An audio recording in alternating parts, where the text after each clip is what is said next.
시청자 여러분 안녕하십니까? 헬로티비 뉴스입니다. 이제는 2025년입니다. 경기 북부도 많은 변화를 준비 중인데요. 의정부시의 올해 핵심 목표는 미래 성장 기반 구축입니다. 기업을 유치해 지역 경제 기반을 마련하고 생태 도시를 조성해 경쟁력을 높인다는 각오입니다. 이재필 기자가 보도합니다. 2025년 의정부시의 핵심 과제는 미래 성장 기반 구축입니다. 지난해 클라우드 데이터 센터와 바이오 기업 등 기업 유치에 집중했던 의정부시. 시는 양질의 일자리 창출은 물론 지역 경제 기반 마련을 위해 올해도 기업 유치를 제1 과제로 꼽았습니다. 특히 지난해 야심차게 선보였던 의정부 역세권 개발 사업을 본격적으로 시작하는 한편 반환 미군 공여지를 활용한 경제 자유구역 지정도 추진합니다. 잘 아시지만 미군 공여지에 대해서는 그 땅을 어떻게 쓸 것인가 하는 권한을 시장이 갖고 있습니다. 우리 시는 절실하게 좋은 일자리가 필요로 하는 그런 도시입니다. 굉장히 자족성을 높여가야 하는 도시입니다. 자족성 높여가는 핵심은 저는 좋은 기업 유치라고 생각합니다. 이뿐 아니라 도시 경쟁력을 높이기 위해 생태도시 조성에도 집중합니다. 지난해 전국 최초로 걷고 싶은 도시국을 신설한 의정부시. 특히 추동공원 일대 약 72만 제곱미터를 생태 정원으로 탈바꿈하는 추동숲 정원 조성 사업은 올해부터 본격적으로 추진됩니다. 그리고 추동공원은 우리가 생각하는 것보다도 훨씬 더 생태 자원이 우수한 곳입니다. 생태 환경을 잘 갖췄다라고 하는 것이 지역의 핵심 브랜드가 됩니다. 이제는 어느 도시든지 도시의 생태 환경을 얼마나 잘 가꾸느냐가 하는 것이 도시의 경쟁력의 핵심이 될 겁니다. 시는 이외에도 8호선 연장과 녹양동 시민 레저 스포츠타운 조성, 의정부형 복지 모델 구축 역시 주요 시정 과제로 선정하고 차질 없이 추진한다는 방침입니다. 김동근 의정부시장은 미래 성장 기반 구축을 올해 핵심 목표로 삼고 있습니다. 김 시장의 각오가 구체적 성과로 이어질 수 있을지 관심이 집중됩니다. 헬로티비 뉴스 이재필입니다. 제주항공 여객기 참사의 희생자들을 애도하기 위한 합동 분향소가 의정부 역에 마련됐습니다. 경기도는 국가 애도기간인 오는 4일까지 합동 분향소를 운영할 계획인데요. 합동 분향소 운영 시간은 오전 8시부터 오후 7시까지입니다. 도는 사고 대응과 유족 지원을 위해 상황 종료 시까지 재난안전대책본부도 운영할 방침인데요. 한편 사고 희생자 중 경기도민은 총 5명인 것으로 확인됐습니다. 새해 첫날 오후 1시 40분쯤 양주시 장흥면의 한 정신병원에서 불이 났습니다. 이 불로 한 명이 양손에 1도 화상을 입고 220여 명이 대피하는 소동이 빚어졌습니다.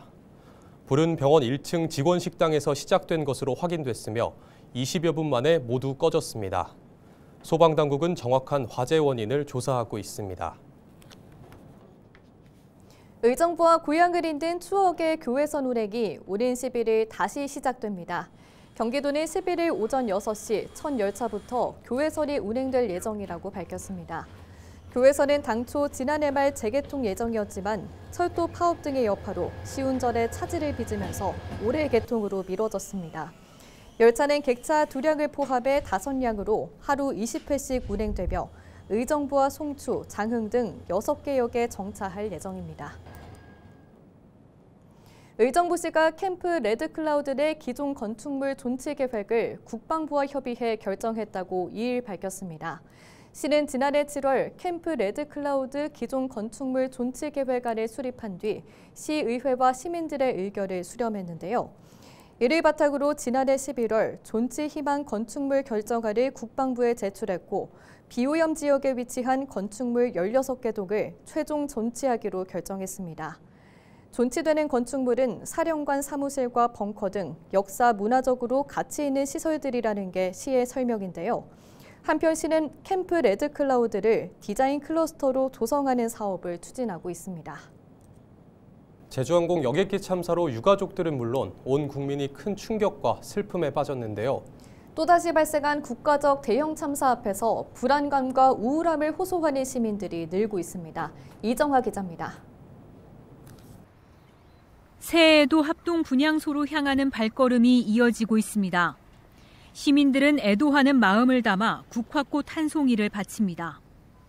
희생자와 일면식도 없지만 마치 나와 내 가족의 일처럼 그저 먹먹하고 안타까운 마음입니다. 말로 다 표현할 수 없죠. 안타깝고 기가 막힌 일인데 국민 한 사람으로서 비통하지 않을 수가 없어요. 근데 TV를 못 보겠어요. 마음이 미어져서. 그 가족이나 부모, 자식들 이런 사람들 얼마나 그냥 기가 막히겠어요. 부천시에서는 사이버 추모 게시판을 마련했습니다. 희생자의 넋을 기리고 명복을 비는 글이 실시간으로 올라오고 있습니다. 누구도 예상하지 못했던 참사. 시민들은 마음 놓고 평온한 일상을 보내는 것도 쉽지 않다고 말합니다. 12월 시작하는 시점에 또 계엄이라는 그런 큰 사건이 있었잖아요. 근데 또 12월을 마무리하는 또 이 단계에 더 큰 또 아픈 사고가 생기니까 도대체 왜 자꾸 이 나라가 이렇게 되는가 싶기도 하고 이게 좀 불안하고 그런 것들이 있는 것 같아요. 주변에 동료들끼리도 그런 이야기 많이 나누고 있고. 지난 2014년 발생한 세월호 참사와 이어 2022년 이태원 참사, 이번에는 대규모 인명피해를 낸 민항기 사고까지. 잊을만 하면 반복되는 대형 재난에는 국민들의 정신적 충격도 뒤따릅니다. 언론이나 인터넷, SNS 등을 통해 지속적으로 접하는 참담한 사고 관련 소식에 심리적 영향을 받게 되는 겁니다.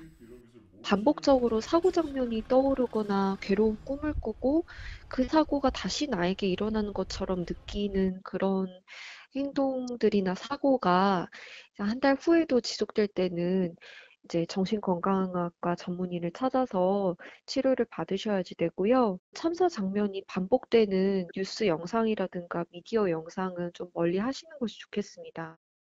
국가 트라우마 센터는 사건에 대한 과도한 몰입을 비롯해 사진이나 영상 공유를 자제하고 생존자와 유가족을 향한 비난을 멈춰줄 것을 당부하는 등 국민 대상 행동 요령을 안내했습니다.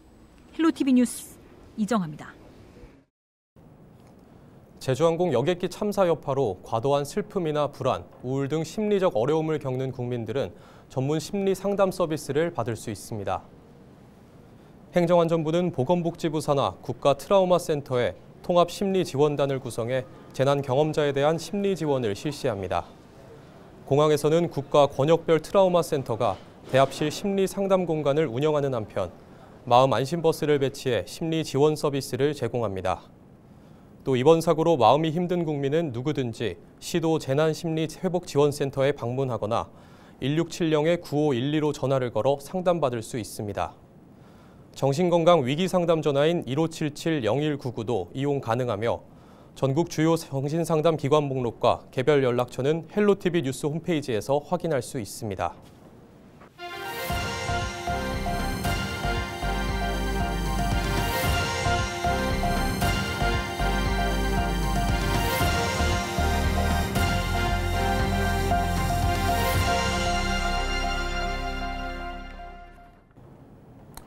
올해 서울시 대중교통 체계에는 큰 변화가 있습니다.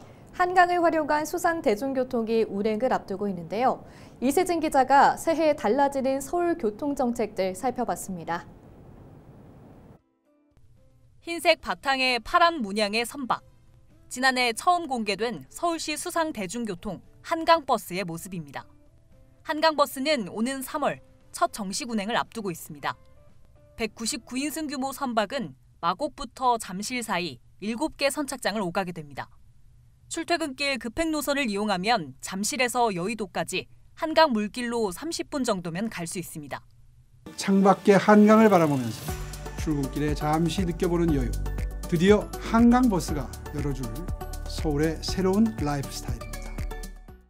지난해 서울 시민이 뽑은 정책 1위였던 기후 동행카드. 서울과 수도권 9개 지역에서 사용 가능한데 올해는 의정부까지 이용 범위가 확대됩니다. 여기에 국방 의무를 다한 청년들을 대상으로 혜택 연령도 최대 42살까지 늘어납니다. 출근길에는 기후 동행 카드가 함께합니다. 이 카드 한 장이면 마을버스, 버스, 지하철 그리고 따릉이까지 서울과 수도권에서 부담을 덜어내고 마음껏 다니실 수 있습니다. 이 밖에 교통 소외 지역에는 자율주행 버스가 오갑니다. 노약자와 주민들을 위한 마을버스 개념입니다. 상반기 서울 3개구 지역에 2대씩 도입돼 우선 운행 예정입니다. 한편 서울시는 교통정책을 비롯한 새 신규 사업 67개를 정리해 3일 책자로 발간합니다. 헬로티비 뉴스 이세진입니다. 국토교통부가 올해부터 K패스 혜택에 다자녀 가구 유형을 신설해 대중교통비 부담을 줄이기로 했습니다. 다자녀 가구 혜택은 자녀가 2명 이상이며 그중 1명 이상이 만 18세 이하인 부모에게 적용하며 자녀가 2명일 때 30%, 자녀가 3명 이상일 때 50%의 환급률을 적용합니다. 예를 들어 자녀가 3명 이상인 40대 A씨가 요금 1,500원인 대중교통을 60회 이용한 경우 일반 이용자보다 27,000원을 추가 환급받을 수 있게 됩니다. 지난해 5월부터 시행한 K패스의 이용자는 지난해 말 약 265만 명에 이른 것으로 나타났습니다. 인천시가 전국 최초로 모든 시민이 시내버스 요금으로 여객선을 이용할 수 있는 인천 아이바다패스를 본격 시행합니다. 인천 아이바다패스는 인천 시민의 이동권을 보장하고 섬 관광 활성화를 통해 지역 경제에 활력을 불어넣기 위해 마련된 정책입니다. 대상은 강화군과 웅진군의 25개 섬입니다. 인천 시민은 시내버스 요금인 편도 1,500원으로 여객선을 이용할 수 있습니다. 타 시도민도 기존 지원율 50%에서 70%로 확대 적용받아 정규 운임의 30%만 부담하면 됩니다. 별도의 신청 절차 없이 인터넷 예약이나 터미널 현장 발권 시 자동으로 할인된 요금이 적용돼 이용자의 편의성도 높였습니다. 한편 인천시는 지난 2022년도부터 섬 주민들을 대상으로 여객선을 시내버스 요금으로 이용할 수 있는 제도를 운영하며 섬 지역 정주 여건 개선에 앞장서 왔습니다. 지난해 11월 한 달 수도권의 주택 매매 거래량이 10월보다 12.9% 감소한 것으로 나타났습니다. 국토교통부가 집계한 2024년 11월 주택 통계 현황을 보면 수도권 주택 매매 거래량은 2만 1,700여 건으로 10월 2만 5천여 건보다 3천 건 이상 줄어들었습니다. 또 같은 기간 수도권 주택 전세 거래량은 5만 3,100여 건을 기록했는데요. 한 달 전보다 14.4% 감소한 것으로 나타났습니다. 하루 1,000원의 임대료만 내면 되는 1,000원 주택이 본격 추진됩니다. 인천시는 월 3만 원에 집을 임대하는 1,000원 주택을 올해부터 신혼부부에게 연간 1,000가구 공급할 예정이라고 밝혔습니다.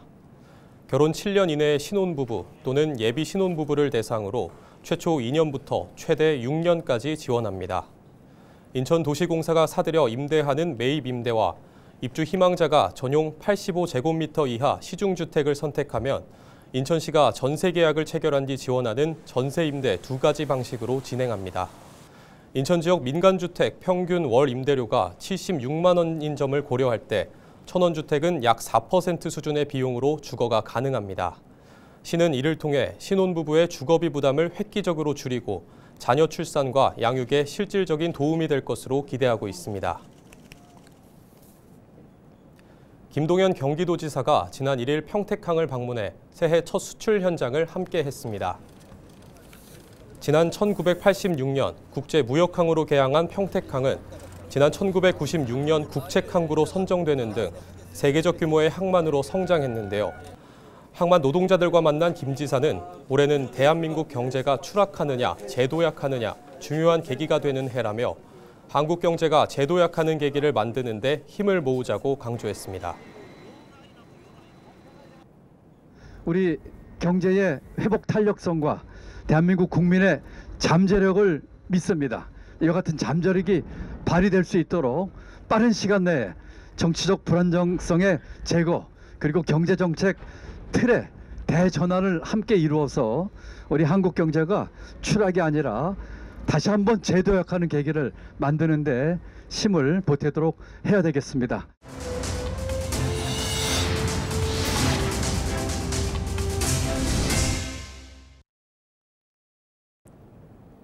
이상으로 뉴스를 마칩니다. 시청해주신 여러분 고맙습니다.